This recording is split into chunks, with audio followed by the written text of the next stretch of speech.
Voici l'épisode 299, votre premier rendez-vous du mois d'avril avec une certaine actualité technologique. Comme toujours, ce sont nos chroniqueurs de la semaine qui compilent ce programme sur base de leur veille quotidienne. Au sommaire cette semaine, que nous réserve la V9 du processeur ARM qui évolue pour la première fois depuis 10 ans, le Mi Mix Fold, le premier smartphone pliable de Xiaomi, mais nous, on s'intéressera à la lentille de sa caméra. D'ici 2027, on devrait pouvoir à nouveau voyager et un hôtel orbital devrait vous accueillir. Vous pouvez donc oublier vos maillots. Il sera question aussi d'archéologie avec une découverte d'un secret au sein de Windows 95. On verra en fin d'épisode s'il était possible de surfer sans prendre le risque de tutoyer les poissons du jour. N'hésitez pas à réagir, à partager ou à commenter cet épisode. N'oubliez pas de vous abonner si ce n'est pas encore le cas. Bonne écoute.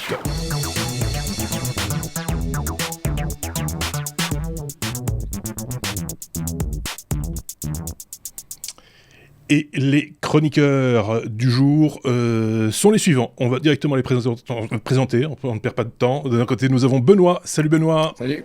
Ça va ? De l'autre côté, nous avons Xavier. Salut Xavier. Hello. Qui, pour la petite histoire, a cassé son ampoule d'éclairage, qui fait que Exact. là, il a dû, il s'est jeté sur une lampe de bureau qui traînait par là, et c'est pour ça qu'il a maintenant des yeux bleus. Je suis un peu plus jeune que d'habitude. Un peu plus jeune, et en plus il a les yeux bleus, c'est très particulier.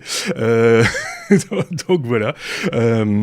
Ça va tous les deux, de nouveau, voilà, j'ai envie de dire de nouveau confinés, ou presque, hein, on n'ose plus dire le mot confinement, mais en fait, quand on vous dit de rester chez vous, en gros, c'est confiné, quoi. C'est ça un peu l'idée.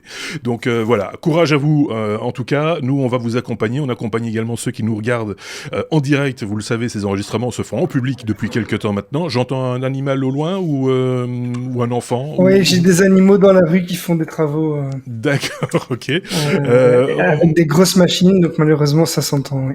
Ok, c'est pas Mais grave. je vais couper mon micro quand je parle pas. Ok. Et donc, on salue ceux qui nous regardent en direct sur Twitch. C'est nouveau depuis maintenant 6 mois, c'est nouveau. C'est plus vraiment nouveau.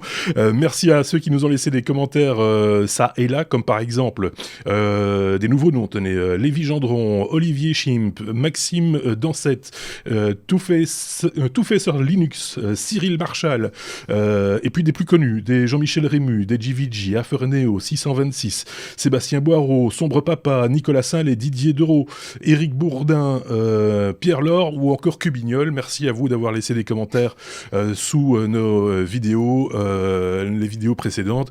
Ça se marre déjà, ils sont déjà dissipés. Qu'est-ce qui se passe ? Qu'est-ce qu'il y a ? Le Twitch. Ah, d'accord. Mais écoute, on nous dit bonjour sur le Twitch, on va les saluer aussi. On a alors ça c'est un pseudo qui est pas facile à prononcer, donc Voilà. W. Tu vois, Jens, bien fait. Julien, Chris, et voilà, Chris c'est un pote et il commence déjà à se moquer un petit peu de moi, c'est toujours bien sympa. C'est toujours comme ça. Mais ce n'est que partie, ce n'est que... Oui, voilà. Je vais prendre ma revanche, on va dire ça. Voilà, c'est ça, voilà, d'accord. C'est vous arranger entre vous, il n'y a pas de souci. Non, W, comme tu disais, c'est William, c'est son prénom. C'est un auditeur fidèle depuis longtemps et qui laisse souvent des commentaires lui aussi sous nos vidéos. Bonsoir à tous, bien sûr, bonsoir à vous, ou bonjour, c'est selon, quel que soit le moment où vous nous écoutez. Vous êtes évidemment toujours les bienvenus. Et en tout cas, merci de nous accueillir pour le coup chez vous. Je pense qu'on peut directement entamer notre abécédaire, sauf si vous avez un truc à rajouter pour votre défense. Non, ni l'un ni l'autre. Ça ira. Ça ira. La lettre A comme ARM, je le disais en préambule, Benoît, une nouvelle architecture pour ARM. ARM, on cite toujours ARM et puis on dit l'architecture ARM et on oublie un petit peu qu'elle évolue lentement, mais elle évolue cette architecture. Comme le bon vin. Voilà. Se bonifie avec le temps. Effectivement, c'est la V9 avec pas des changements massifs, mais quand même 3 points assez importants sur lesquels le fabricant met l'accent, ou peut-être pas vraiment le fabricant, le designer met l'accent. Le Scalable Vector Extension 2, qui est une amélioration des travaux qu'ils ont fait pour les supercalculateurs. L'intelligence artificielle, qui se révèle de plus en plus importante évidemment dans pas mal d'outils en fait aujourd'hui, et enfin la sécurité qui va être particulièrement pertinente pour le cloud. Alors ce qu'ils ont voulu sur l'architecture V9, c'est rester compatible avec la V8, donc les applications compilées pour la V8 tourneront toujours sur les systèmes V9. Parce qu'on se souvient, en fait, je disais le fabricant, et c'est pas le bon terme, puisque ARM ne fabrique pas les puces. Ce qu'il fait, c'est qu'il les conçoit. Et puis ensuite, il y a les fondeurs qui vont les adapter, les mettre en forme, soit en utilisant directement leur conception, soit en l'adaptant. C'est le cas d'Apple avec ses processeurs M1, par exemple, auxquels ils prennent la base de la puce ARM, et puis ils viennent rajouter autour toute une série de coprocesseurs, toute une série de composants qui vont l'accompagner. Il est donc juste de dire que ce sont des architectes, voilà, de parler d'architecture. Dire comme ça, ce sont des architectes, des concepteurs, ce sont les gens qui imaginent l'architecture sur laquelle on va pouvoir construire tous les différents produits. Ouais. Et ce qui est très intéressant avec cette démarche, c'est que ça leur permet d'adresser un public extrêmement large et une gamme de produits qui est incroyablement large, puisqu'ils vont quelque part depuis l'embarqué, c'est-à-dire à la limite des choses qu'on va trouver dans un four, dans un frigo, des processeurs relativement bon marché, jusqu'au cloud, jusqu'à ce qui va, jusqu'à des processeurs qui vont faire tourner nos serveurs. Et entre eux, on a toute la gamme, l'IoT, l'Internet des objets. Les téléphones, évidemment, que ce soit Android ou que ce soit iPhone, les processeurs sont toujours basés sur une architecture ARM. Donc les puces A chez Apple ou les Snapdragon, par exemple, chez Qualcomm.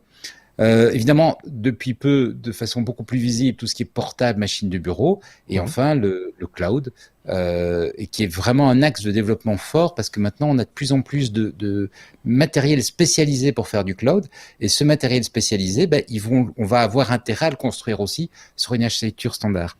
Parce que l'intérêt d'avoir cette architecture qui est partagée dans ce vaste espace, mais c'est que ça permet aux fondeurs de fabriquer leurs puces plus facilement, ils n'ont pas tout à inventer, mais ça leur donne également la possibilité d'avoir accès à plein d'outils, et en particulier tous les outils de développement. C'est-à-dire qu'au lieu d'avoir à inventer son propre compilateur pour son architecture, on peut utiliser tout ce qui a déjà été fait pour supporter l'architecture ARM, et simplement l'adapter par exemple à une puce qui va être avec une faible consommation d'énergie, ou une puce particulièrement puissante.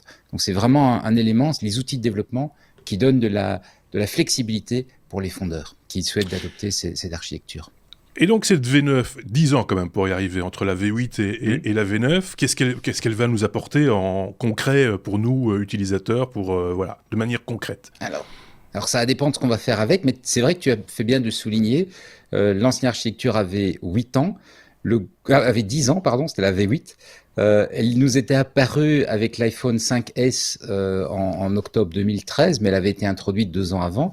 Et la grande nouveauté, on s'en souvient, c'était le 64 bits. Et ça, c'était vraiment une révolution. On passait du 32 au 64 bits, énorme changement. On n'a plus un changement de cette ampleur-là, en tout cas un changement qui va impacter le grand public, nous, avec la même ampleur. Parce que ce qu'on trouve, c'est ce que je disais tout à l'heure, le Scalable Vector Extension, ça c'est la capacité de faire des calculs vectoriels beaucoup plus efficacement. Et donc ça, c'est des choses qui sont très importantes pour tout ce qui va être les supercalculateurs. Donc c'est pas franchement ce que toi et moi on a sur nos bureaux, ni ce que Xavier a sur son bureau. Ça sert plutôt pour faire de l'analyse de fluides, de la résistance de matériaux, la recherche pharmaceutique, la météorologie. Donc on est sur des traitements assez spécialisés. Il y a également ce qui va peut-être un petit peu plus nous intéresser, nous, une meilleure capacité de traitement de signaux. Donc, par exemple, pour faire de la compression de vidéo ou des choses pareilles. Mais voilà, l'axe principal du Scalable Vector Extension, c'est plutôt des usages très professionnels.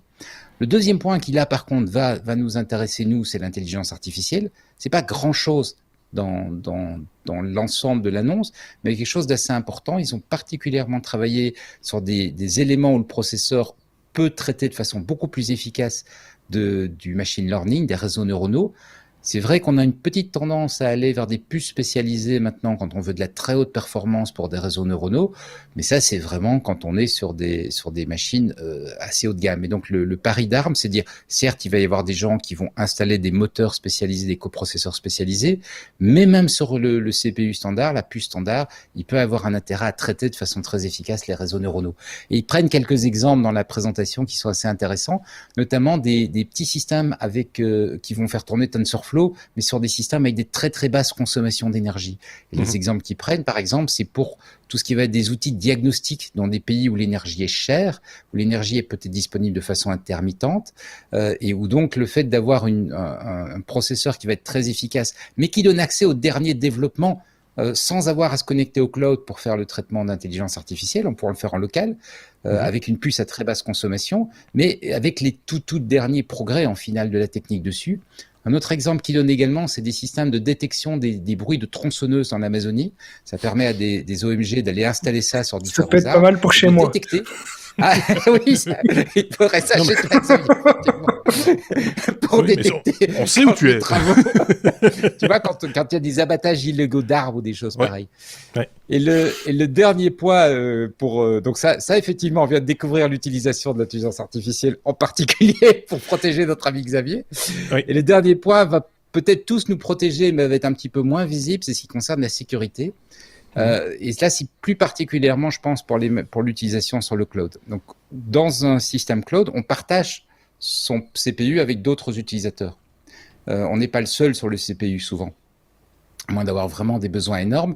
Et on s'est rendu compte que ça crée un risque de sécurité, parce que je suis sur mon application, et normalement, l'application, elle se dit qu'elle est en confiance dans la machine. Elle a été conçue pour être sécurisée dans la machine. Et normalement, elle va faire confiance à l'OS ou à l'hyperviseur qui fait tourner l'application en dessous. Avec le problème que des hackers se sont rendus compte que dans un contexte cloud, s'ils tournent leur logiciel à côté de ton logiciel, comme un client séparé, ils peuvent compromettre l'OS et en compromettant l'OS, rentrer dans ton application. D'accord. Et ce que ARM propose dans la V9, c'est ce qu'ils ont appelé le Confidential Compute Architecture. Et l'idée, c'est de pouvoir dire, OK, l'OS ne voit plus l'application. Il la voit dans le sens où il peut la lancer, il peut l'arrêter, il peut suivre les threads, etc. Mais il va plus voir ce que fait l'application, il n'a pas accès à sa mémoire.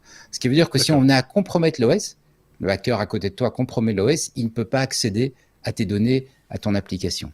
Ils en ont également profité pour remettre en avant un mécanisme qu'ils avaient introduit il n'y a pas très longtemps, mais qui était peut-être passé un petit peu inaperçu, le Memory Tagging Extension, qui est un outil pour détecter les situations où en fait une application gère mal la mémoire et du coup crée un risque de sécurité. Donc ils ont vraiment, tu vois, sur cet aspect-là, mis l'accent en disant, OK, dans des contextes de cloud, on veut offrir une solution hardware pour sécuriser davantage les solutions.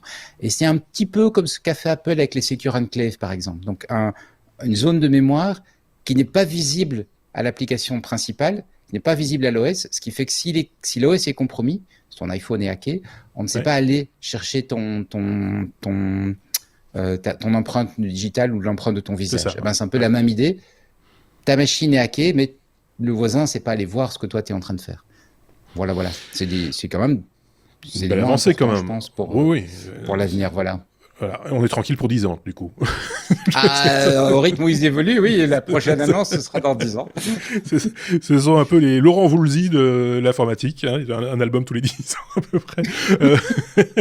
Ils n'arrêtent pas de sortir de nouveaux designs, ils n'arrêtent pas de sortir des évolutions, mais les grosses mises à jour comme ça, ou les grosses évolutions de l'architecture, évidemment, c'est pas tous les ans, quoi. Xavier, peut-être une réaction, une remarque, commentaire? Écoute, je pense que Benoît a été très complet sur la news et comme je ne l'ai pas suivi moi-même, je vois pas trop ce que je pourrais rajouter là. Voilà, et sur le chat non plus, en tout cas rien d'intelligent. je sais pas, je pose la question, Xavier, t'avais l'œil dessus, donc... Ah non, pardon, non, je ne sais pas, c'était peut-être une affirmation, hein, mais... Ah non, justement. Il n'y a pas de remarque particulière. Il y a juste Blogmotion qui disait des armureries en quelque sorte. J'imagine qu'il parlait d'un. ARM. Il parlait, ouais. Mais voilà. Sinon, pas de questions. C'est incroyable quand on éclaire comme ça. C'est de nouveau, Benoît. Il faut laisse un peu de marge pour qu'on puisse poser des questions. Faut que je trouve des erreurs. Oui, il trouve des erreurs. On va faire ça.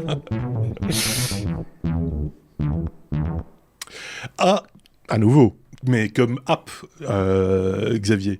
Google Slack, Slack, non. Slack, c'est proche. C'est pas Google, c'est pas loin. Google Stack vous aide à trier vos documents. De quoi s'agit-il? C'est nouveau, ça? Alors on va rester un petit peu sur l'intelligence artificielle. C'est Google qui veut tester une nouvelle application qu'ils ont nommée Google Stack, hein, comme tu l'as dit. Stack en anglais, donc ça veut dire empiler, hein, en français. Oui. Le but est d'aider en fait les utilisateurs à numériser et à trier des documents. Donc ranger tous les documents qui vous passent sous la main, les tickets de caisse, les factures, la carte d'identité, tout autre document en version papier. Et l'app va vous permettre de la scanner, elle va catégoriser et elle va retirer les infos pertinentes des documents pour permettre à l'utilisateur de les retrouver plus facilement, avec des mots-clés, avec les chiffres qui sont dedans. Elle va reconnaître également, par exemple, la date limite d'un paiement pour éventuellement vous faire un rappel par la suite. Tout ça va être stocké dans Google Drive. Alors, j'ai malheureusement pas pu tester l'application encore puisque elle est en test public, mais encore limitée aux États-Unis et aux utilisateurs d'Android. Google a fort insisté sur la sécurité en disant que ce sera protégé par le compte Google évidemment, qu'on pourra on pourra protéger l'accès via une empreinte ou bien via la reconnaissance faciale. Alors, ça me fait déjà fort penser à des applications telles que Adobe Scan aujourd'hui, qui permet de numériser, qui est une application que je vous recommande, qui marche vraiment très bien. Mais je pense qu'ici, ils veulent vraiment rajouter une couche d'intelligence artificielle et je pense qu'ils sont déjà assez loin dans l'outil parce que quand on est sur Google Drive, on peut déjà faire des recherches sur des documents avec la reconnaissance de caractères, etc. Ici, ils veulent aller plus loin sur un espèce de tri automatique en quelque sorte. C'est pas mal pour les notes de frais. Hein. C'est pas mal. Il y a William qui nous dit attention, Google va savoir ce qu'on achète où et quand. Bon, je pense que c'est déjà le cas vu qu'ils analysent les emails, etc. Donc voilà, de nouveau, c'est une technologie. On y adhère ou pas. Si on veut en bénéficier, il faut quelque part adhérer au fait qu'on transmette des données. Ça, c'est un enjeu effectivement. Alors oui, chacun à chacun de juger. Enfin voilà. Moi, je pense qu'on peut y aller en confiance, mais malgré tout, si on prend la décision à un moment donné d'éviter de partager ces données avec les GAFAM de manière générique, je parle pas que de Google pour le coup ici, à ce moment-là, il faut peut-être aller vers d'autres outils. Je sais pas ce que tu en penses, Benoît, mais c'est le seul conseil qu'on puisse donner à notre niveau, non ? Moi, je rejoins le point de vue de William. Effectivement, je n'utilise pas, par exemple, Gmail parce que j'ai pas confiance ou je ne souhaite pas donner accès à cette masse de données. Je ne vais pas donner à Google accès à cette masse de données. Et donc, je trouve l'idée très chouette. Je me dis, c'est vraiment l'application qu'il me faudrait parce que je déteste la paperasse, mais je déteste la paperasse. Donc, si j'avais une solution pour me débarrasser de cette saleté, ce serait vraiment, vraiment, vraiment génial. Mais j'aurais pas confiance dans le fournisseur en question. Je vais attendre qu'un autre service dans lequel j'aurai plus confiance propose une alternative. Mais l'idée est géniale. C'est une très très bonne idée, surtout que là, avec le télétravail, on est de moins en moins au bureau, par exemple, pour rendre les notes de frais, là, tu les scannes, tu les machins, tu les tries, tu les envoies au bureau, la compta, ils s'en servent de la même manière, ils les trient sur le fournisseur, le restaurant, le prix, ça a coûté trop cher, je te le rembourse pas, machin, etc. Voilà, tout ça semble assez cohérent, non, Xavier ? Il n'y a pas que cet usage-là. Moi, je le fais déjà de toute façon. Avec donc tous mes documents papier, je les transmets à mon comptable en version numérisée. Oui. Et s'il me dit tiens, il me manque un document, je tape un mot-clé et je sais tout de suite retrouver, par exemple, sur base du numéro de la facture, si je lui ai déjà transmis ou pas. Je sais lui dire quand, à quel endroit ça se trouve. Enfin, pour moi, ça devient. Enfin, le papier aujourd'hui, j'ai encore du mal à comprendre que on transmette, en tout cas. Dans le secteur des entreprises, qu'on transmette encore des documents au format papier, parce que d'une part, ça utilise du papier bêtement, on génère des frais inutiles, le papier ça s'égare peut-être plus facilement et tout ça aussi, il faut le trier derrière. Donc moi je suis comme Benoît là, je suis 100% numérique quand je peux. Ouais. Quoi, hein.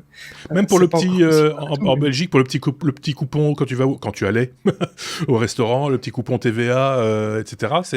Moi, je regrette. Alors là, on rentre dans un autre débat parce que le ticket papier, dans l'Oreca, il y a des personnes qui vont se plaindre que c'est un moyen de contrôler aussi le travail au noir, etc.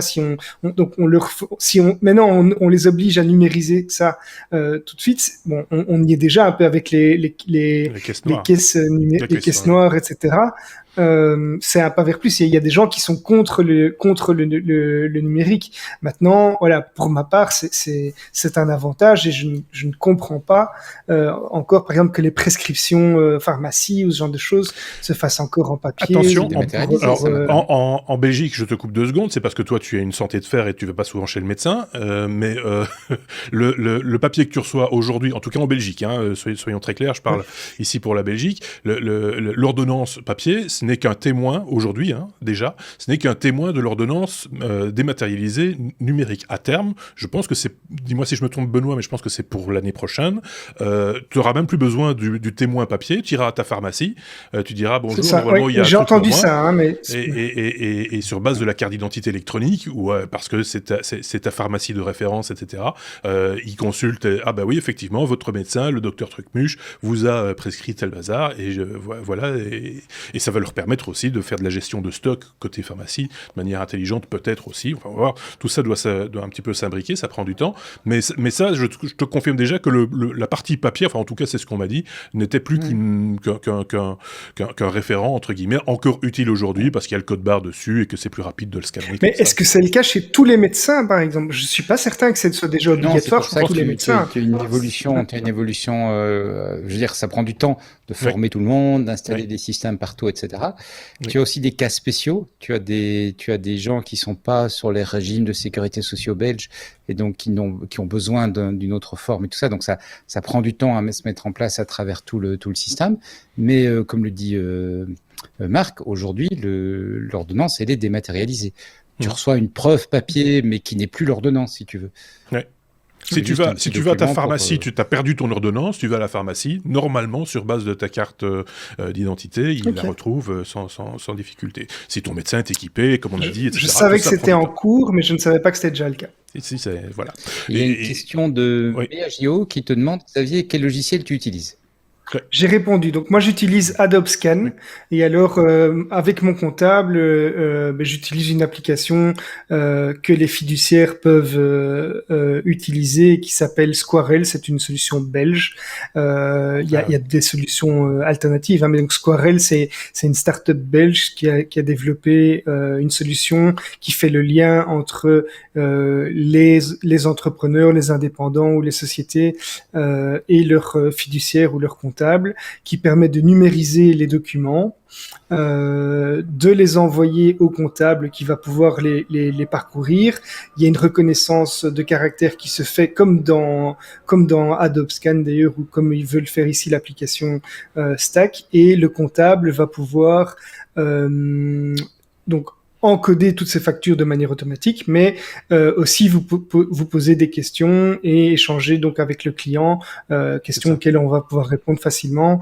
Et j'avoue que cet échange numérique est pour moi un avantage vraiment indéniable, parce que quand on recherche un document, est-ce qu'on l'a déjà fourni ou pas, on tape 3 lettres et le numéro de la facture, et puis on sait tout de suite si on l'a déjà envoyé ou pas. Je trouve ça vraiment indispensable maintenant, quoi. On a tous connu ces soirées un peu perturbées où on plonge dans les gros classeurs avec un peu de transpiration ici parce qu'on a perdu ce saloperie de documents, et on remonte les documents dans le classeur, etc. Non, c'est pas le bon classeur, c'est le 2018, c'est pas le 2017, etc., etc. Ça, c'est fini du coup. Même pour l'archivage et tout, c'est vraiment... on a compris. Deux remarques. On a compris aussi que tu n'avais plus de papier, donc plus de bottin de téléphone. Un bottin de téléphone qui te serait utile pour glisser sous ton séant parce que tu es en train de te tasser légèrement. Bientôt, tu vas arriver en dessous de mon écran si ça continue comme ça. Donc voilà, c'est toujours utile d'avoir un peu de papier à la maison dans ces cas de figure. On peut passer à la suite peut-être. Voilà. Prenons de la hauteur, justement. Montons peut-être dans ce futur hôtel. C'est ce qu'on nous promet, en tout cas, Benoît, un hôtel pour 2027 en orbite. En orbite, l'hôtel Voyager Station. Alors c'est un projet dont on parle depuis un moment. Ça fait un moment maintenant qu'il y a cette annonce un petit peu folle qui circule de mettre un hôtel dans l'espace et d'avoir des touristes spatiaux qui iraient passer leurs vacances autour de la Terre. Et cette idée un peu folle, au fur et à mesure que le temps passe, elle paraît un petit peu moins folle. puisque d'une part, on a des lanceurs cette idée d'avoir des lanceurs qui permettront à des gens de faire d'un voyage touristique dans l'espace à un prix de moins en moins qui se compte en millions, commence petit à petit à devenir une réalité. Et donc ce projet de Voyager Station, il se concrétise aussi. Ils ont annoncé maintenant avoir le financement pour le construire, avec différents moyens, dont des préventes, et puis évidemment des investisseurs, etc. Et ils annoncent maintenant l'ouverture en 2027. Ils ont leur planning, ils ont leur date, ils vont commencer à construire dans un an et demi, et puis après ils vont donc construire sur Terre l'essentiel des pièces, et puis les envoyer dans l'espace et l'assembler dans l'espace.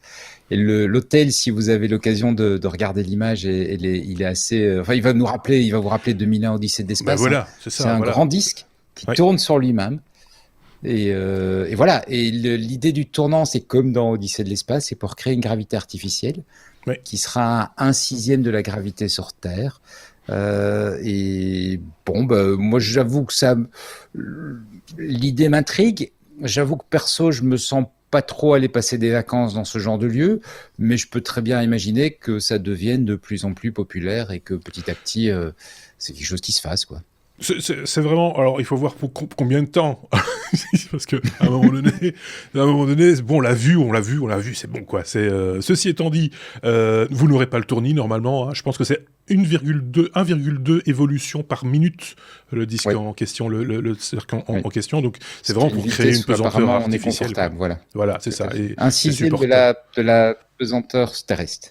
C'est pas beaucoup, remarque. Hein. C'est un peu comme sur la Lune, en fait. Mais je pense qu'en même temps, tu vois, si tu envoies les gens là-dedans, et comme tu dis, ils sont enfermés dans leur petite capsule, ils auront pas la piscine, ils auront rien fait, tout ça. Et qu'en plus, ils ont pas la pesanteur, ils vont se plaindre. Donc, je pense qu'il faut conserver un côté spatial. Est-ce qu'il y a la télé dans les chambres?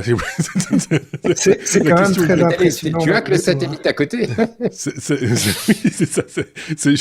Je dois orienter mon antenne vers quel satellite pour avoir la télé. Non, mais quand tu montes là-haut, tu regardes pas la télé. Je suis désolé. T'as la télé, tu regardes par le hublot en permanence.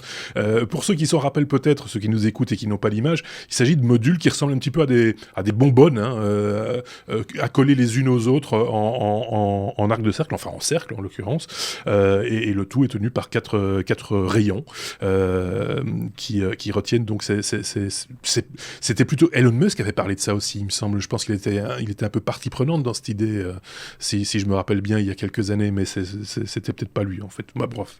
Mais voilà, moi je trouve ça magique parce que ça rappelle évidemment 2001 Odyssée de l'espace. On est en plein dedans. Je ne sais pas si Stanley Kubrick était très... Je vais peut-être finir ma phrase entre-temps. Je ne sais pas si Stanley Kubrick avait une imagination tellement fertile qu'il a directement trouvé la bonne solution technique, ou est-ce que les ingénieurs ici se sont inspirés de l'idée de Kubrick pour créer le modèle? Je ne sais pas. Xavier, dis-moi. Tous les films récents, même aussi, avec une occupation dans l'espace, fonctionnent sur cette base de l'anneau qui tourne. On l'a vu dans d'autres films plus récents. Hein. Oui, c'est vrai. Et pas les meilleurs, d'ailleurs. mais ils ont fait appel à un architecte pour concevoir l'hôtel sur la même démarche quand tu construis un hôtel de luxe. Hein. C'est-à-dire que quand tu construis un hôtel de luxe, tu fais pas simplement un toit et des murs, tu fais un objet qui va faire rêver. Oui, c'est ça. Et donc, ils ont fait appel à un architecte, et l'architecte, il a voulu faire quelque chose qui soit, on l'espère, sécurisé, confortable et tout ce qu'on veut, mais aussi qui te fasse rêver. Il y a une démarche artistique, quoi, pour le coup, par la même occasion. Et c'est vrai que ça fait un peu rêver, hein, faut reconnaître. Moi, c'est l'arrimage qui me fait rêver. Tu vois, comme dans 2001 Odyssée de l'espace, où à un moment donné, il faut faire tourner la navette en même temps que le disque, qui est à la même vitesse que le disque pour arriver à se brancher. Et voilà. On rêve une fois de plus. On va parler un petit peu crypto, Xavier, si tu veux bien. On va parler crypto parce que, voilà, tu as deux petites news que tu voulais nous livrer, et la première me fait un petit peu rigoler. Ce sont des brèves, hein. Je vais rentrer un peu dans des news un peu plus légères et plus courtes, mais ici, c'est un vidéaste qui s'appelle Stack Smashing qui détaille une méthode qu'il a développée pour miner du Bitcoin avec une Game Boy. Donc, la Game Boy, c'est cette console de première génération, je pense, ou deuxième génération de Nintendo. Les plus jeunes ne la connaissent pas. C'était un gros pavé gris avec un petit écran de 3 ou 4 cm sur 5, mais qui est passé entre beaucoup de mains et qui est maintenant rangé dans les armoires et les musées pour la plupart des gens. Alors l'objectif de ce vidéaste, c'était de miner du Bitcoin avec, et pour ça, il devait réussir à faire communiquer la console avec les serveurs nécessaires et effectuer les tâches nécessaires pour miner. Donc il a utilisé une solution de microcontrôleur qui est le Raspberry Pi Pico. Donc c'est le plus petit Raspberry qui ressemble un peu à cette barrette de RAM, qu'il a connecté à un câble qu'il a fabriqué lui-même pour faire dialoguer la console avec Internet. Ensuite, il a créé son propre algorithme, enfin sa propre solution de calcul qu'il a mis sur une cartouche compatible avec la Game Boy, et il peut miner du Bitcoin, mais seulement il va miner du 0,8 H par seconde. Alors, si ça ne vous parle pas, c'est 125 000 milliards de fois moins que les puces les plus récentes qui peuvent miner à du 100 TH par seconde. Donc, concrètement, si on voulait miner un Bitcoin avec une Game Boy, il faudrait patienter quelques milliards d'années pour avoir un Bitcoin. Donc, c'est pas pour tout de suite. Et cette news m'amène à une autre brève, en fait, qui fait que si vous avez malgré tout la patience pour miner votre Bitcoin, eh bien, vous pourrez bientôt le dépenser sur PayPal, puisque PayPal a annoncé prendre en charge les paiements par crypto-monnaie avec le support notamment du Bitcoin, de l'Ethereum, du Litecoin et du Bitcoin Cash dans un premier temps.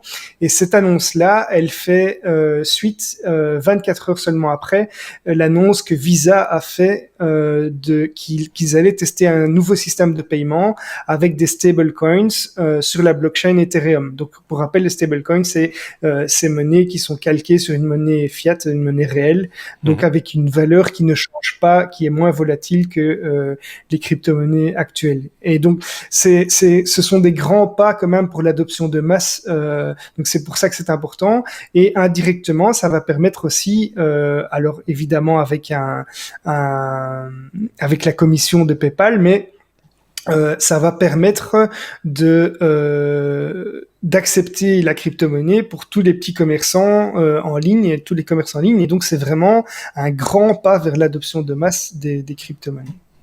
J'ai l'impression que les annonces se répètent ces dernières semaines ou ces derniers mois concernant les crypto-monnaies. Ça bouge de ce côté-là, je dis pas de bêtises, Xavier. Toi qui t'intéresses de ça. Oui, ça bouge. On en parle. Bon, il y a Elon Musk notamment qui n'y est pas pour rien, parce qu'il a fait quelques tweets.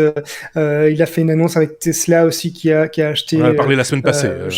Voilà, on en a parlé. Mais donc il y a effectivement plusieurs news qui expliquent aussi la hausse récente du Bitcoin. Mais c'était un des enjeux principaux que tout le monde redoutait, c'était l'adoption de masse, et on est quand même tout doucement en train d'y arriver, puisqu'il y a même des gouvernements qui commencent à reconnaître certaines monnaies, et on l'avait dit, je l'avais dit, je crois, dans le dernier épisode, que un pays même allait envisager de payer des fonctionnaires s'ils le souhaitent en Bitcoin. Donc oui, on commence tout doucement à se diriger vers une adoption de masse, même si des pays par contre le bloquent complètement. Oui, c'est ça. Ça illégal. Ouais, mais certains économistes sont vraiment contre. Ils le rendent illégal, mais de là à pouvoir le bloquer, c'est encore autre chose. Benoît, un avis sur la question ou pas? C'est comme tu veux. Je trouve l'idée amusante. Pour en revenir à la news avec la Game Boy, c'est assez amusant. Oui. Et j'avais pas réalisé, c'est intéressant que tu l'expliques comme ça, Xavier, dans l'annonce de PayPal et de Visa, j'avais pas réalisé que ça permettrait effectivement à des commerçants d'accepter du Bitcoin, des petits commerçants d'accepter du Bitcoin. Je m'étais juste dit, indirectement, oui. Quel est l'intérêt de la chose? Mais oui, t'as raison. C'est très intéressant. Ouais. Ouais. Donc ça va évoluer de ce côté-là aussi, donc à tenir à l'œil évidemment. Difficile de passer à côté en même temps, mais donc on aura encore l'occasion d'en reparler, ça c'est sûr. On va parler de PHP. Ce qui s'est passé un truc un petit peu particulier cette semaine, Benoît. C'est une véritable attaque contre le langage PHP, tu vas nous expliquer ça, comme tu sais si bien le faire, on est pendu à tes lèvres, et voilà, on s'installe confortablement, on prend du popcorn, et on écoute Tonton. Méchant avec moi celui-là. Non. Bon, allez, PHP, le 28 mars, donc il y a quelques jours, effectivement, il y a eu comme tu dis, une attaque sur le langage, qui a pris la forme de 2 commits, donc 2 séries de code qui ont été soumis, de contributions de code, qui ont été soumis dans le langage. dans la prochaine version. Donc, c'est dans la branche de la 8.1, la version qui n'est pas encore sortie. Donc, il ne faut pas s'inquiéter si vous avez un site sous PHP. Le risque, comme je l'ai expliqué, comme ils l'ont détecté, le risque a été supprimé. Il n'y a pas de besoin de mettre à jour, vous inquiétez par rapport à votre PHP. Donc, néanmoins, qu'est-ce qu'ils ont fait? Ils ont contribué du code qui, en fait, ouvre une backdoor dans le système. Et donc, qui permet à quelqu'un à distance d'exécuter du code. Donc, si ton site tourne sous PHP, le mec à distance peut prendre le contrôle de ta machine et lui faire peut-être miner du Bitcoin si tu as de la chance, mais peut-être en profiter pour rentrer dans le réseau, attaquer des cibles, trouver des données, etc., encrypter ton disque dur et puis te demander une rançon. Enfin bref, tous les. Tu parles du serveur ou de la machine client là? Donc, je parle du serveur. Donc, le code, l'injection de code permettait à quelqu'un à distance de prendre contrôle de la machine serveur sur laquelle PHP aurait été installé. Et alors, c'est pas neutre parce que, comme tu fais bien d'insister sur le côté serveur, PHP, c'est 80% des sites sur Internet, avec WordPress, etc. Donc, c'est 80% des sites sur Internet qui devenaient susceptibles à une attaque menée par cette démarche. Et c'est également pas juste des petits sites, parce que je disais WordPress, mais c'est aussi Wikipédia, par exemple, et tous les sites qui utilisent Wikimedia. Donc, c'est quand même pas mal de gens.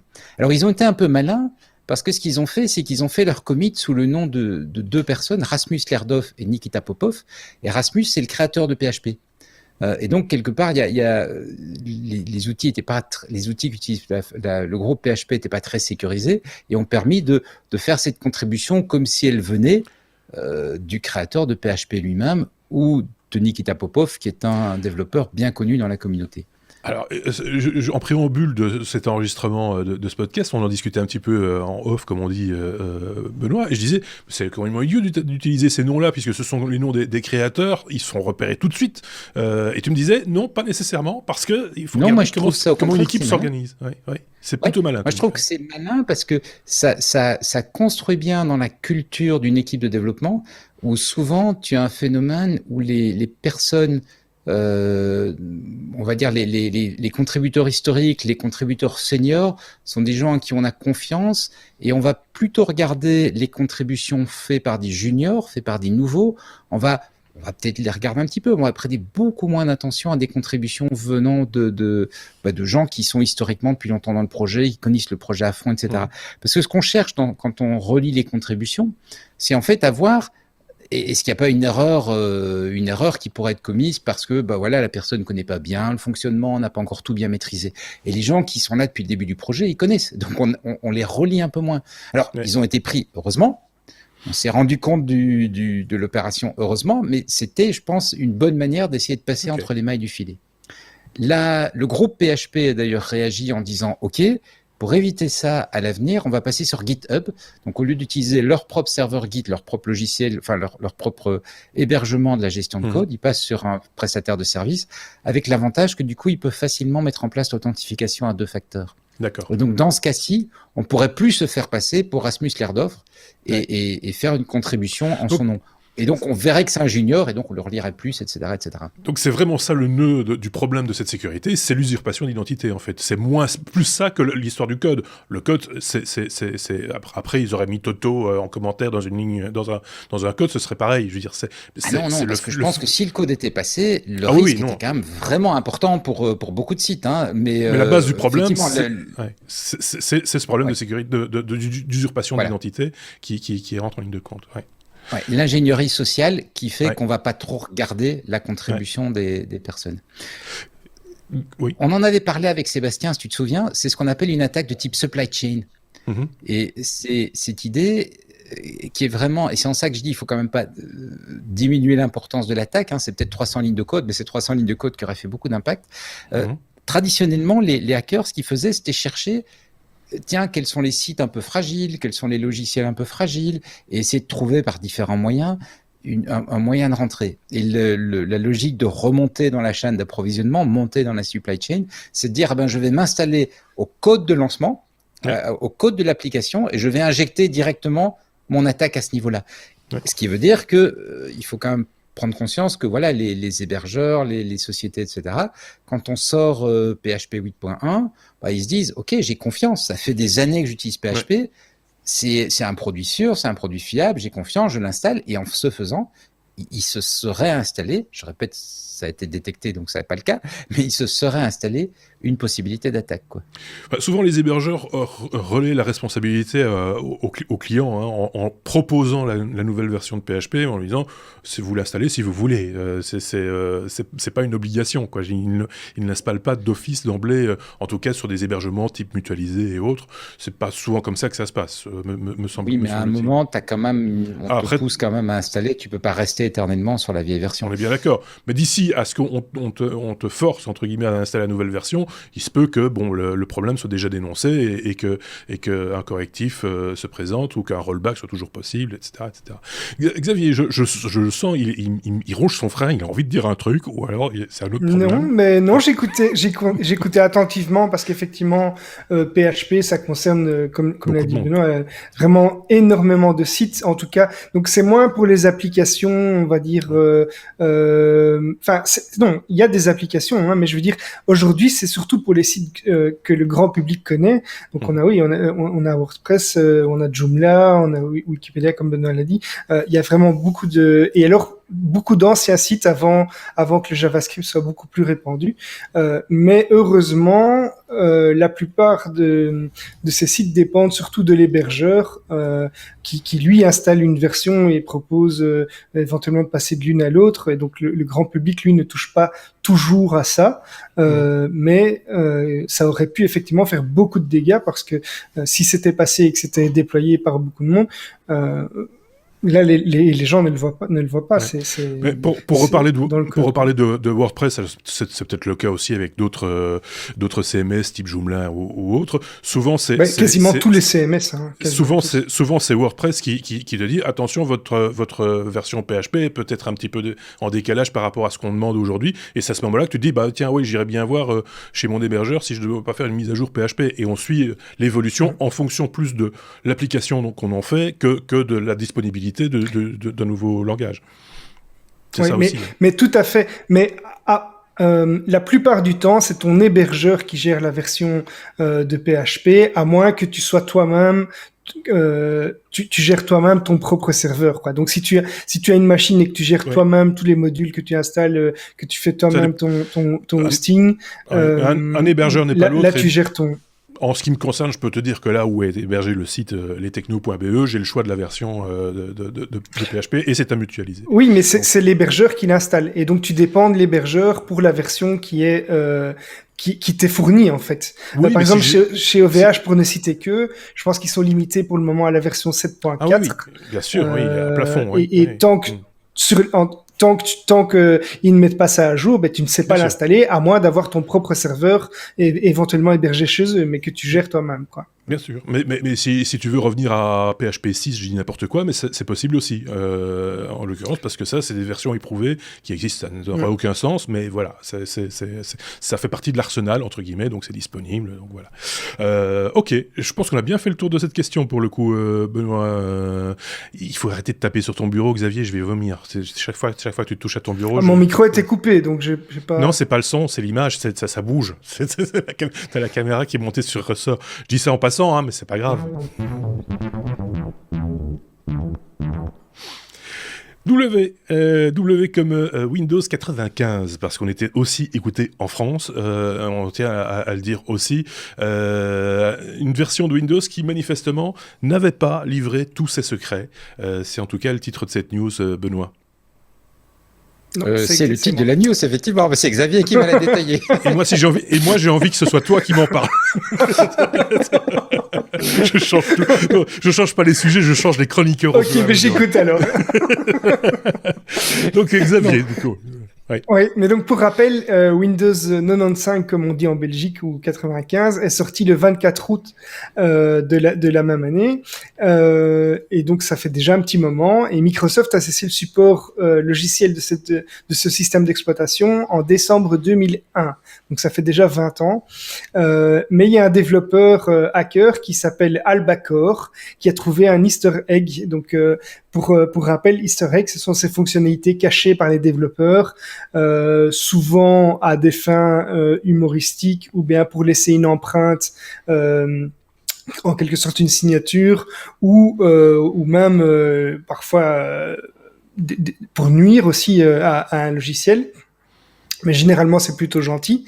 Et il l'a annoncé dans un tweet que l'Easter egg était caché dans la messagerie internet de Windows 95 et Internet Explorer 4.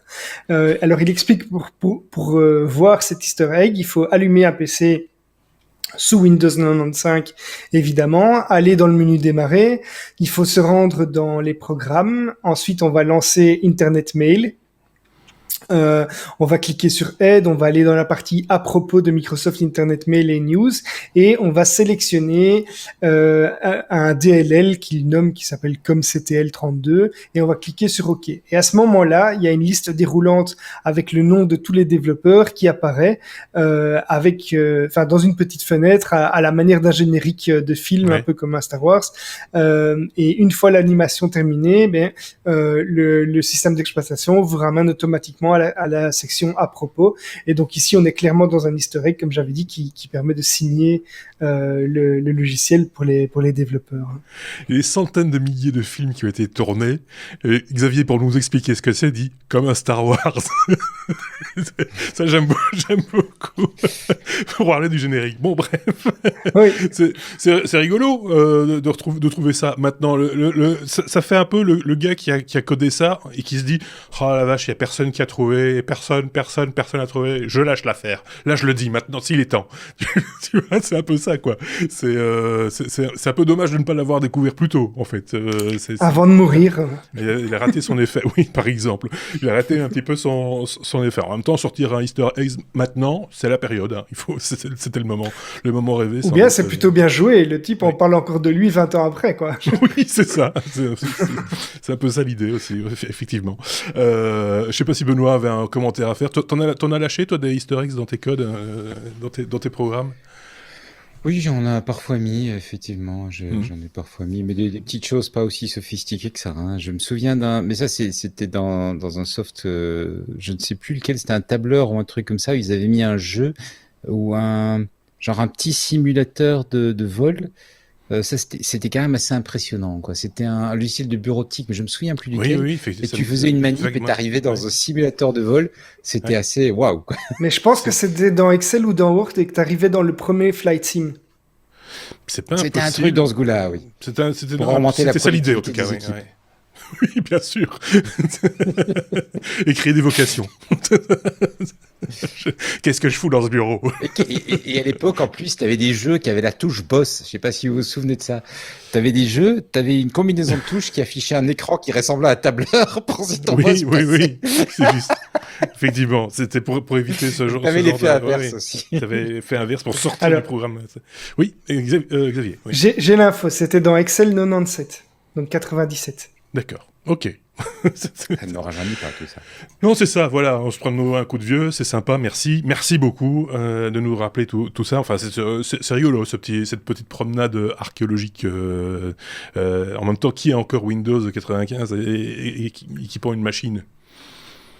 Et on a Diren66 qui nous dit que dans Word, il pense qu'il y avait un flipper.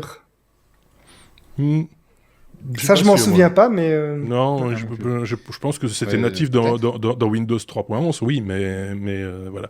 Allez, on passe à la suite. On était à la lettre X comme Xavier, mais c'est pas Xavier qui va en parler, on va parler de Xiaomi. Je continue à tout mélanger. Et d'un nouveau smartphone pliant, mais ça, j'ai déjà dit, je ne veux pas qu'on en parle dans ce podcast. C'est terminé.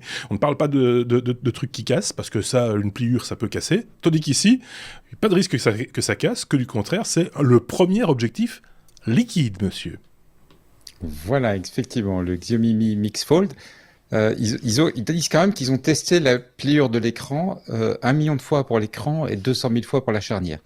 Donc ils ont quand même une certaine confiance dans leur solution. Mais comme tu le dis, c'est pas ce qui moi m'a particulièrement marqué dans le téléphone, c'est le fait que ce soit le premier appareil photo grand public avec un objectif liquide. Donc au dos, il y a 3 modules de façon assez classique. Et maintenant, il y a souvent plusieurs modules photo. Le module qu'on va appeler un peu principal avec un appareil photo à ultra haute résolution, 108 millions de pixels, un ultra grand angle 123 degrés avec 13 millions de pixels, et le petit nouveau, celui qui est vraiment excitant, le télé avec 8 millions de pixels, mais un télé 3 fois, la capacité de faire de la macro en 80 mm, et la première lentille liquide, objectif liquide sur un appareil grand public. Et qu'on peut s'acheter. Et pour le coup, tiens, je m'intéresserais peut-être à Android. Alors, ils annoncent également... C'est enregistré, tu sais ça. Merde, je dois faire attention. Alors, ils annoncent également pour piloter le truc, ils ont mis une puce nouvelle qu'ils ont développée en interne, qui est la Surge C1. Donc, c'est leur puce de traitement d'image avec laquelle ils annoncent une qualité d'image considérablement améliorée, doublée en qualité d'image par rapport à leur génération précédente. L'objectif liquide, parce que c'est ça qui est intéressant, de quoi s'agit-il ? C'est en fait, comme le nom le dit, un objectif qui, au lieu d'être un verre, donc un verre minéral, ou de plus en plus souvent, enfin quasiment systématiquement d'ailleurs sur les appareils photo, un verre organique, donc du plastique. Hein. C'est le nom sympathique. Le verre organique, ça veut dire plastique, mais ça fait un petit peu plus upscale. Donc, d'avoir une ou plusieurs lentilles en verre organique qui sont montées sur un petit système de rail avec un petit moteur qui les fait bouger pour faire le zoom, donc on fait bouger les lentilles les unes par rapport aux autres, ou pour faire la mise au point, on les fait bouger les unes par rapport aux autres. Eh bien, on remplace tout ça par une petite goutte d'un liquide, et la petite goutte, on a déjà tous regardé une petite goutte, et puis on voit à travers, on voit une image. Je croyais que tu allais dire, tout le monde a une petite goutte. Non. Pas une comme ça. Je pensais à cette image classique, et on a déjà tous vu, et je pense qu'on a tous vu en réel et en photo, la petite goutte d'eau à travers laquelle tu vois en fait le monde, tu vois, c'est le même principe. Ouais, sauf que la goutte en question, il y a deux grandes méthodes pour le faire. Elle est mise dans un liquide de nature, et donc on a 2 liquides qui ne sont pas miscibles, qui ne peuvent pas se mélanger l'un à l'autre, ou on a une surface hydrophobe, c'est-à-dire une surface qui va rejeter l'eau sur laquelle va se placer le liquide, et ça permet, en injectant du courant électrique, de contrôler la forme de la goutte. Et quand on contrôle la forme de la goutte, eh ben on sait changer la focale, donc faire un effet de zoom, le zoom 3 fois, ou on sait changer la mise au point, et donc faire une mise au point plus ou moins proche sur l'image. Gros avantage par rapport aux composants mécaniques, c'est beaucoup plus petit, parce qu'il n'y a pas de moteur, il n'y a pas de rail sur lequel ils doivent se déplacer, il n'y a rien de tout ça. C'est beaucoup plus léger, parce qu'il n'y a toujours pas de moteur, pas de rail, ni quoi que ce soit. C'est plus rapide, et puis c'est beaucoup plus flexible. Hein. Il ne faut pas 2 mécanismes séparés, un pour faire le point, un pour faire la focale. C'est le même mécanisme qui te permet de faire les deux. Et donc ça, moi je trouve l'idée, elle est vraiment... Ça fait des années qu'on en parle, ça fait au moins 15 ans qu'on nous annonce que ça va sortir, et voilà... Le premier téléphone sort avec cette fonction. Moi, Est-ce que c'est plus fiable aussi ? Oui, parce que c'est waterproof. Désolé. Je pense qu'il est un peu tôt pour le dire. Je t'avoue qu'à titre perso, sur la durabilité du produit, je me pose une question en me disant, est-ce que ça risque pas de s'évaporer ? Ou, tu vois, si c'est genre une huile, de devenir moins... J'ai juste le secouer pour parce qu'il y a j'avais une bulle d'air. J'avais une bulle dans mon objectif, je dois le secouer. Mais voilà, ça reste une question. Je pense que, mais de toute façon, sur un téléphone, la durée de vie des téléphones est quand même pas colossale, donc j'espère qu'ils ont quand même tenu compte que ça tiendrait 2-3 ans. Mais c'est une des vraies questions que je me pose, Xavier. Combien de temps est-ce que ce système va fonctionner de façon de toute façon, cette goutte d'eau, elle est sous vide déjà, donc il y a peu de chances pour qu'elle s'évapore comme ça. Mais parce qu'on pourrait penser que comme c'est pas un mécanisme,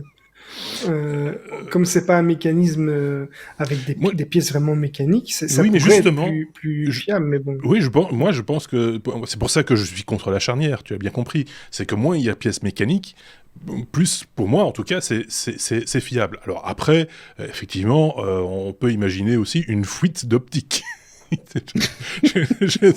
C'est humide dans ma poche. Oh, j'ai pété mon optique. Mais c'est vrai que c'est génial comme idée, clairement. C'est le premier objectif, vraiment le premier objectif liquide, ou il y a eu déjà des expériences dans d'autres domaines? Il n'y a pas eu de produit, non. à ma connaissance, et les différents, j'ai vérifié sur différents sites, il n'y a pas eu de produits commerciaux sortis avec cette technologie jusqu'à présent. D'accord, ok. Et ça leur permet quand même, c'est tout à fait impressionnant, parce que donc tu as le zoom 3 fois, des zooms 3 fois, tu en trouves avec des technologies classiques, même sur des téléphones. Tu as la macro qu'on trouve aussi sur des téléphones, mais ce qu'on n'avait jamais vu, c'est un zoom qui fasse de la macro en télé.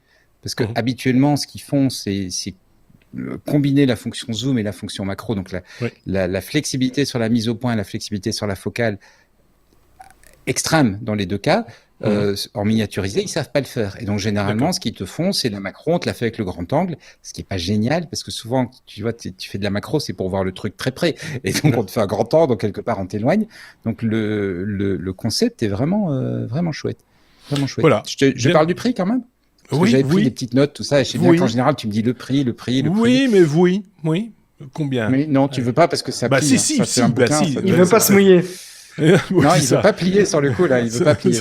Donc, le prix, c'est avec 12 Go de RAM, ce qui est standard, et 256 Go de stockage, ça devrait être autour des 1 300 € hors taxe. Si tu doubles la capacité de stockage, tu seras à 1 450 autour de, parce que les prix en Europe sont pas encore annoncés, autour de 1 450 € hors taxe. Ce serait intéressant quand même d'avoir cette technologie sur un smartphone qui ne plie pas, pour voir le prix. Justement, parce que non, mais c'est vrai, parce que c'est cette pliure en fait. Enfin, cet écran, c'est de la recherche et développement de malade pour pas grand chose finalement, et ça augmente les coûts. On le voit avec le Samsung, etc. Ça a augmenté les coûts de production à n'en plus finir. Évidemment, ça se répercute sur le prix plus la marge. Voilà, les prix s'envolent. Là, pour une goutte d'eau, je voudrais savoir à combien ils chiffrent la goutte d'eau, en fait. C'est ça aussi l'idée. Mais je trouve ça génial. Franchement, je demande à voir. Mais je garde l'enregistrement parce que là, quand même, on est Benoît, il nous a fait un truc. On va faire un peu de magie. On va faire de la magie avec l'alphabet. On est à la lettre X et regardez bien. On retourne à la lettre W. C'est l'alphabet selon Xavier. Qu'est-ce que vous voulez? C'est comme ça. Parce qu'il y a quand même ah ouais mais non, vous vous en doutez, c'est l'épisode 299, enregistré le 1er avril. Le jeudi, jour du poisson en l'occurrence, et donc tu t'es dit tiens, je suis quand même tombé sur quelques news qui sentent vraiment bon le homard. Qu'est-ce que c'est que ça? C'est un petit inventaire de poissons. J'étais très déçu qu'il n'y ait pas de ouais mais non la semaine dernière, et j'ai cherché des news, et aujourd'hui il y en avait beaucoup. Il y avait beaucoup de news un peu particulières. Alors je vous en ai trouvé 3 qui sont liées à la tech, et la première va intéresser pas mal de monde, puisque les personnes qui n'ont pas assez de RAM sur leur machine, ou qui en ont besoin pour faire des calculs plus puissants, ou pour faire tourner le dernier jeu à la mode, eh bien Corben nous annonce qu'il a trouvé un moyen il a décelé une fonctionnalité cachée qui est d'obtenir de la RAM gratuitement. Alors pour ça, quand votre ordinateur rame un petit peu, il suffit d'aller sur un site web, et il va être possible de télécharger de la RAM sur Internet. Et donc pour ça, il faut aller se rendre sur un site qui s'appelle downloadmoreram.com. Et quand on clique sur ce site, on va choisir ensuite l'option qu'on souhaite, donc par exemple 8, 16, 32 Go de RAM en plus, et sans rien payer, juste en téléchargeant ce petit logiciel, on va pouvoir obtenir la quantité de mémoire dont on a besoin, et on aura un PC hyper puissant jusqu'au prochain démarrage évidemment. Donc c'est pas mal pour obtenir de la RAM gratuitement et aller sur Internet beaucoup plus rapidement, faire tourner vos logiciels. C'est une première nouveauté qu'on apprend aujourd'hui, ce jeudi 1er avril. Alors on a également une société de trampoline qui a franchi un gros pas dans la technologie, puisque ils ont dévoilé le le Vully Anti-Gravity Trampoline. Et donc c'est un trampoline anti-gravité. En gros, c'est un système avec un plastron magnétique et autour du trampoline, vous avez des espèces de gros électroaimants qui vous maintenir en lévitation au-dessus du trampoline et vous faire vivre comme si vous étiez dans l'hôtel dont a parlé Benoît un petit peu plus tôt, dans l'espace. Tout ça avec un trampoline dans votre jardin, c'est fabuleux et ça a l'air déjà très bien, très au point dans la vidéo qui nous est partagée par la société Vully. La dernière news, ça va plaire aux personnes qui veulent se faire voir un petit peu plus sur le stream ou bien qui vont en boîte de nuit et qui veulent avoir la dernière coupe à la mode. En fait, c'est Razer qui est présente dans un secteur dans lequel on ne l'attendait pas. Donc Razer, pour rappel, c'est une marque américaine qui vend et qui développe des casques, des claviers, des souris, des périphériques qui sont dédiés aux gamers et qui ont souvent la capacité, un petit peu comme le clavier que j'ai, de varier la luminosité en mode RGB, donc rouge, vert, bleu. Et ici, ils vont offrir une teinte à vos cheveux avec le produit qui s'appelle Razer Rapunzel Chroma, qui est, selon ce qu'ils disent, le premier produit de soins capillaires RGB au monde. Et donc, ça va permettre un éclairage du cheveu 100% personnalisable, avec la possibilité de faire varier la couleur de vos cheveux dans un spectre composé de milliers de couleurs différentes. Ça s'applique très facilement. Donc, c'est un petit gel qui est composé de 1337 ingrédients actifs, c'est précis, qu'on va étaler sur les cheveux. Et par la suite, on devra juste télécharger une application sur son smartphone et on pourra choisir la couleur de ses cheveux, les animations et en plus de ça bénéficier de fonctions énergisantes, rayonnantes et luxuriantes comme le dit la marque. On espère qu'on pourra mettre ça également sur sa barbe et avoir une brillance époustouflante en boîte de nuit ou pendant son stream sur Twitch. Donc voilà, pour la 300e, on t'appliquera ça, Marc, pour faire des vues. Hein. Thierry, c'est pour toi.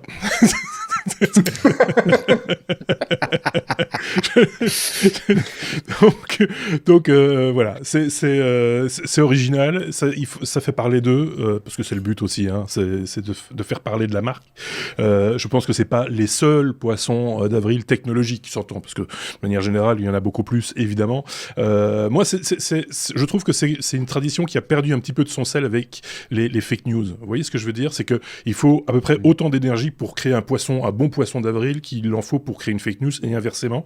Et donc c'est toujours un peu dangereux de se lancer là-dedans, surtout quand on est, ce qui n'est pas notre cas, je le précise au passage, quand on est journaliste et qu'on a une crédibilité à maintenir et voilà. Donc faites attention quand même de ne pas tomber, de ne pas partager n'importe quelle couillonnade sur les réseaux sociaux. Alors, voilà. T'es pas le seul à penser ça. Ça a l'air d'être bien quand même. En même temps, hein. Benoît, vas-y Benoît, vas-y. J'ai téléchargé la mémoire, là, comme tu disais, ça s'est bien passé. Hein. Ah, mais tu es moins saccadé, hein, du coup. Oui, oui, ça se voit. Hein. Oui, ça se voit bien. On va dire ça. Hein.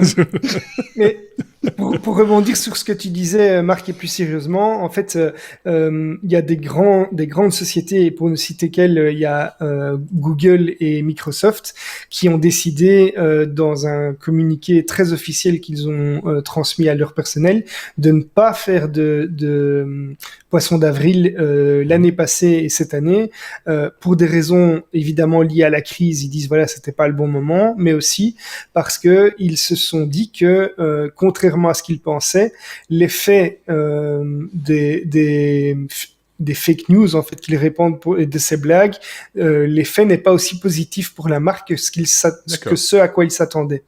Okay. Alors ça, je pense que c'est partagé. Enfin, l'opinion varie d'une marque à l'autre, mais en tout cas, ces 2 dernières années, c'est le cas de Microsoft et de Google. Google qui avait fait des chouettes, quand même des chouettes poissons d'avril qu'on avait partagés par le passé, mais il y en a quelques-uns. Vous pouvez encore les retrouver dans l'historique. Ils en ont fait des chouettes quand même. Mais ça devient difficile hein, d'en faire des sympas, etc. Parce que effectivement, il y a cette ambiance à la méfiance. C'est vrai que par exemple les deepfakes permettraient de faire de superbes poissons d'avril, mais en même temps, ça mettrait quand même en évidence le danger de ces outils qui, par ailleurs, sont formidables d'un point de vue purement technologique, mais d'un point de vue éthique, posent plein de questions, quoi. Donc, voilà. Donc, c'est un oui mais non, en demi-teinte, j'ai presque envie de dire, sur cet épisode 299, le dernier, avant l'épisode 300, qui s'en vient la semaine prochaine. 300e épisode. Ce que je peux déjà vous dire, c'est que je suis en train de préparer mon seau, mes rouleaux, mon échelle, etc., et que je vais sans doute refaire un peu les peintures. Voilà, je peux dire que ça. Et que on aura peut-être aussi plus de contenu dans l'avenir, mais je n'en dis pas plus. Il faudra être là, présent, pour la 300e, la semaine prochaine, jeudi, avec une autre équipe. Ce ne seront pas ces chroniqueurs-ci, ce seront d'autres chroniqueurs, parce que je les change régulièrement, parce que leurs piles sont à plat. C'est parce que voilà, c'est comme ça. C'est parce que ils marchent à pile. Xavier, tu voulais dire un truc? Alors, si je peux rebondir par rapport à ce que KNGL nous dit et Diren, donc KNGL nous demande, tiens, est-ce que ça vous est déjà arrivé de transmettre involontairement des infos erronées? Je dis, je plaide coupable. En général, on corrige vite, et c'est ce que je vais faire maintenant, puisque Diren66 nous a apporté effectivement la procédure pour accéder à l'easter egg du flipper dans Word 97. Ah ben voilà. Et donc, il y avait bien un easter egg caché avec le flipper. Voilà, et ceux qui étaient sur le... du coup, tu prends note de l'historique et tu me l'envoies, comme ça je le mettrai en commentaire sous la vidéo, parce que tous ceux qui nous écoutent en différé, et la majorité d'entre eux le font, n'auront pas accès au chat sur Twitch, et je ne voudrais pas les frustrer à ce niveau-là, donc on va récupérer cette prose et en faire un post, pour être précis. Benoît, t'avais un truc à rajouter? T'étais sur le point de rajouter un truc ou pas? C'est bon. C'est bon. Non, c'est bon, Sergi. C'est bon. Je suis content. Voilà, t'as pris la 128, évidemment. J'ai pris la plus grosse que j'ai pu trouver. On reste là aussi, c'est enregistré. Pardon. Merci en tout cas à tous ceux qui nous ont suivis via Twitch. Merci à vous deux, Benoît et Xavier. On se retrouve très bientôt, évidemment, et bien entendu, la semaine prochaine pour la 300e. Passez une très très bonne semaine. Prenez bien soin de vous et de vos proches.